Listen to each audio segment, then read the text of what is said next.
Olá, galera do Adrenalina, tudo bem com vocês? Hoje eu vim falar um pouquinho para vocês sobre algumas coisas que são muito importantes para as boas práticas na cabine e que os palestrantes deveriam seguir para ajudar o nosso trabalho.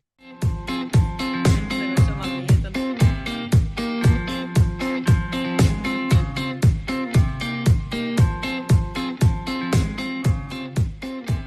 O que fazer quando alguém da plateia levanta a mão para fazer uma pergunta e de repente não é uma pergunta? O que que o intérprete faz nessa situação?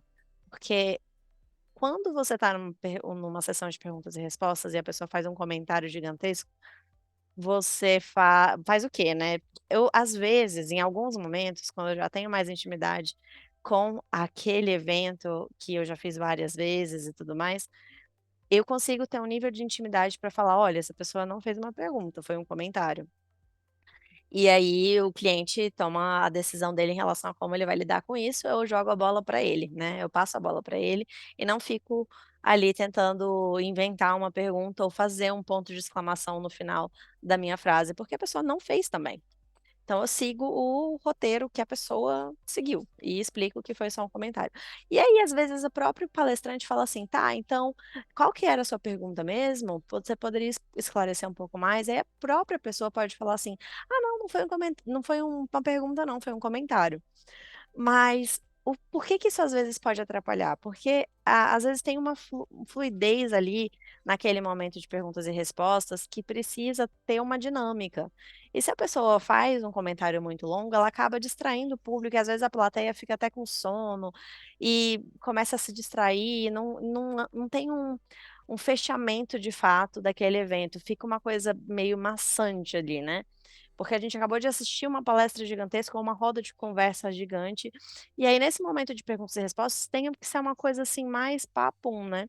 Às vezes acontece do próprio palestrante interromper a pessoa e falar assim: "Ó, você poderia ser mais objetivo, poderia chegar ao ponto", e você interpreta para ele de volta, se ele tiver com o fone de ouvido, porque às vezes acontece da pessoa não estar ouvindo, e às vezes não entender o que o cara falou e continuar falando. Uma coisa muito importante que você deve falar com o seu cliente é pedir para ele não bater no microfone para testar se o áudio está funcionando.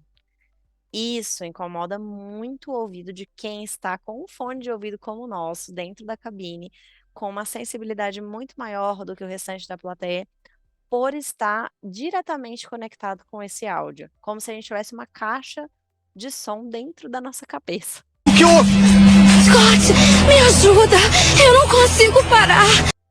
E quando a pessoa bate no microfone, esse ruído é ensurdecedor, vocês não estão entendendo o tanto que isso é incômodo, assim, é horrível. Então, assim, fale: "Teste, teste, 1, 2, 3. Alô, alô, você está me escutando?".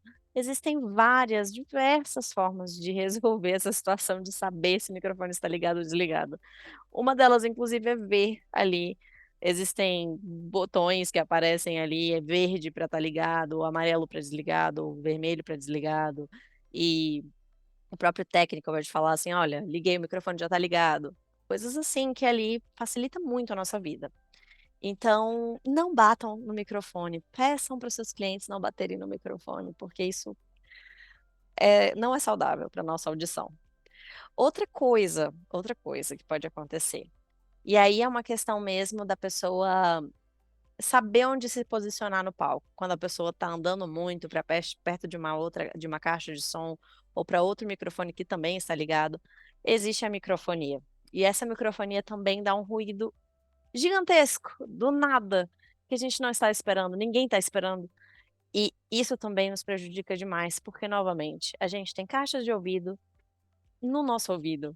E por favor, não machuquem o nosso ouvido, porque é o nosso instrumento de trabalho, assim como a nossa voz, então a gente precisa preservar a nossa audição o máximo possível. Então, outra dica para vocês, aí essa parte não vai nem para a parte dos palestrantes, mas para os técnicos de som, para as pessoas que montaram a cabine, peçam para eles montarem a cabine de uma forma que a gente consiga enxergar o palco, que a gente consiga ter essa comunicação um pouco mais direta com o palestrante, que a gente não fique tão longe ou atrás de uma pilastra, de forma que a gente não consiga falar essas coisas tipo: "Meu Deus, está muito alto ou está muito baixo". conversando, assim, até para o palestrante dando sinais dentro da cabine para ele. Se a gente estiver atrás de uma pilastra ou se a gente estiver num local muito distante dele, a gente não vai ter esse acesso a ele. Obviamente que estando do lado de um técnico de som, ele consegue já resolver isso com a equipe dele que está ali transitando, então não tem problema se a gente estiver distante, mas a gente precisa ter uma equipe de som muito atenta aos nossos gestos para poder nos ajudar ali no meio de campo, né. O que não acontece o tempo todo, então a gente precisa ter esse modo ali operandi, modus operandi, que realmente facilite a nossa comunicação em toda a equipe, porque todo mundo faz parte da mesma equipe e para chegar a atingir o mesmo objetivo, de ter um evento bem-sucedido para todos, né. E outra coisa que acontece também é, às vezes, a pessoa está fazendo uma pergunta com o microfone desligado. Isso a gente viveu durante muito tempo, durante 2020, 2021. Todos sabem por quê, a gente ficou muito tempo no remoto, e acontecia com muita frequência da pessoa falar assim: "Você está falando, mas seu microfone está desligado, ninguém está te escutando".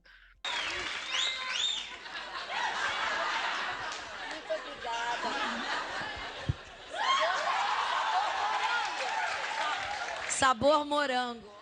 E, às vezes, a pessoa fala durante muitos minutos. Então, se você identificou que a pessoa está com o microfone mutado, já mande uma mensagem, se você é o host, mande aquele pedido para a pessoa abrir o microfone.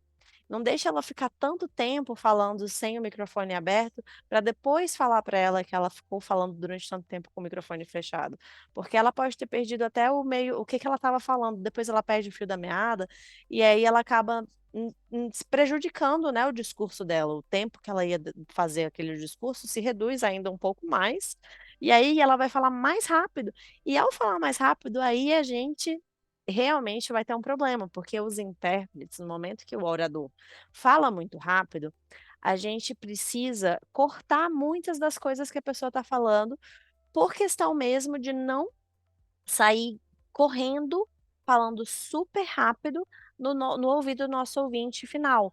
Porque para a gente condensar o que a gente está escutando que a gente sempre tem que falar um pouquinho mais rápido do que a gente está ouvindo originalmente, mas é um pouquinho de nada. Mas se a pessoa já está falando muito rápido, esse pouquinho vira um pocão. E aí a plateia nem entende o que você está falando, porque as palavras estão chegando tão rapidamente no cérebro delas que elas não conseguem nem processar a ideia totalmente. Fica um bando de palavras solta e aí prejudica completamente a entrega da mensagem. Mas óbvio, a gente tem técnicas para oradores rápidos, que é justamente tentar escutar uma ideia completa e passar ela numa técnica chamada técnica salame, que é cortando unidades de ideia e entregando essas ideias com sentido para a plateia, só que numa velocidade menor. Mas, de qualquer forma, perde-se informação. Então, o ideal é que a pessoa fale numa velocidade plausível para ser interpretada de forma maravilhosa, né? Bem melhor do que a gente tendo que catar migalhas ali no meio do discurso dela. E então, isso é uma das coisas importantes também. Claro que existem momentos ali, que é uma coisa que eu já falei aqui várias vezes, que a pessoa tem dificuldade de falar em público, tá nervosa e ela vai falar rápido de qualquer forma, porque ela quer se livrar daquilo ali o mais rápido possível e sair do palco, que você não vai ter como conversar com ela: "Ai, você tem que falar mais devagar, porque senão sua mensagem não vai ser passada". A gente explica essa necessidade, mas vai ter momentos que a gente vai ter que aceitar que é isso e seguir o barco, não tem jeito. E falar só que a gente vai fazer o nosso melhor dentro do possível, né. Eh, então assim, a gente tem todas essas situações que podem acontecer que podem dificultar o nosso trabalho, né. Mas outra última dica para você aí que vai fazer o seu evento com um cliente com um cliente direto pela primeira vez e quer saber instruir ele de uma forma melhor, explique também que é importante que eles não confundam a gente que está dentro da cabine com os técnicos que estão do lado de fora mexendo com o som, porque pode acontecer de repente de uma pessoa bater na nossa cabinezinha, na porta da nossa cabinezinha, e perguntar se pode carregar o celular lá dentro, porque viu que não tem nenhuma outra, nenhuma outra tomada disponível no auditório, e viu que lá dentro da nossa cabine, então, tem várias tomadinhas. E aí ela simplesmente acha que, ai, que incrível, eu vou colocar meu celular lá dentro. Eu acho que é uma ótima ideia, mas não, não é uma ótima ideia, é uma péssima ideia. Porque vários telefones ali conectados, que a gente já tem o nosso conectado, né? Cada um com o seu, seus computadores respectivos também. Se tiver mais um telefone, outro telefone, outro telefone, vai dar uma interferência horrorosa ali. E se de repente um começar a vibrar ou ficar, a pessoa não deixou no silencioso, de repente começar a tocar o telefone da pessoa no meio da nossa interpretação, é um grande problema. Então, primeiro que a gente já não permite que a pessoa faça isso, mas isso já atrapalha o encaminhamento da mensagem. A gente está ali fazendo a interpretação e tem essa interrupção de uma pessoa batendo na porta, a gente vai abrir, não é o técnico, é uma pessoa da plateia pedindo para colocar o celular lá dentro para carregar, ou pedindo, conversando com a gente no momento que a gente está interpretando, não, não tem condição. Então, tem que ter, além dos nossos técnicos tomando conta de tudo que está acontecendo, né, e ajudando a gente ali a saber se está tudo certo com o nosso som. Tem técnicos incríveis, inclusive que já prevendo esse tipo de situação de pessoas que vão lá perguntar coisas e interromper a nossa interpretação.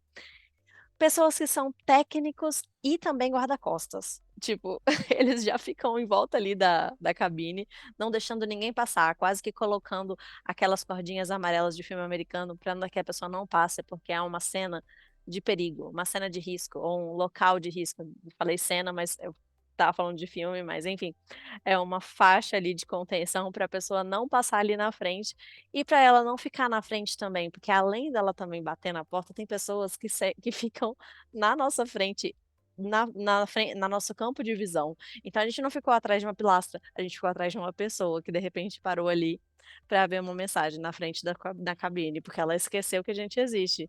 Porque as pessoas não veem a cabine muitas vezes, a maioria das pessoas não veem a cabine, elas acham que o áudio já está bem traduzido dentro do radinho que elas pegaram lá na frente. E essas pessoas ficam ali na frente, elas param ali na frente, ficam passando na frente também. Então, quando esse técnico é bem atento, e tem vários técnicos que eu amo trabalhar, que eles são desse jeito, eles são, não sei como é que eles pensam em 50 milhões de coisas ao mesmo tempo, que nem a gente, mas só que nesse sentido, assim, de não deixar com que a interpretação falhe. Então, eles ficam ali de olho ali para ver se tem gente passando, aí eles já não deixam a pessoa passar por ali, dão outro desvio o caminho da pessoa para a pessoa não passar na frente, ou não deixam a pessoa ir lá bater na porta porque fala assim, ah, não pode, porque aqui é fechado, é restrito, não pode passar por aqui. Então, eu adoro quando eu trabalho com pessoas assim. Eu tenho técnicos favoritos, assim, porque eles prestam atenção em tudo, parece que leem nossa mente. Quando a gente está sentindo que o som tá caindo, eles percebem e falam assim: ah, você precisa de mais ganho, não sei o quê, não sei o quê, aí muda de canal quando a gente esquece de mudar o canal. Então, é ótimo trabalhar com uma equipe assim, que tá todo mundo em sintonia, todo mundo se ajudando. É, então, trabalhem com pessoas assim, ajudem a equipe de vocês a ficar desse jeito cada vez mais, porque é muito prazeroso quando vocês conseguem ter um evento de sucesso, porque todo mundo ajudou um pouquinho, sabe? E espero que vocês tenham gostado desse conteúdo. Curtam aqui, escrevam aqui embaixo o que que vocês acharam. Também deem dicas para outros conteúdos para eu falar aqui para vocês. E compartilhem com os colegas. Até o próximo vídeo. Até mais.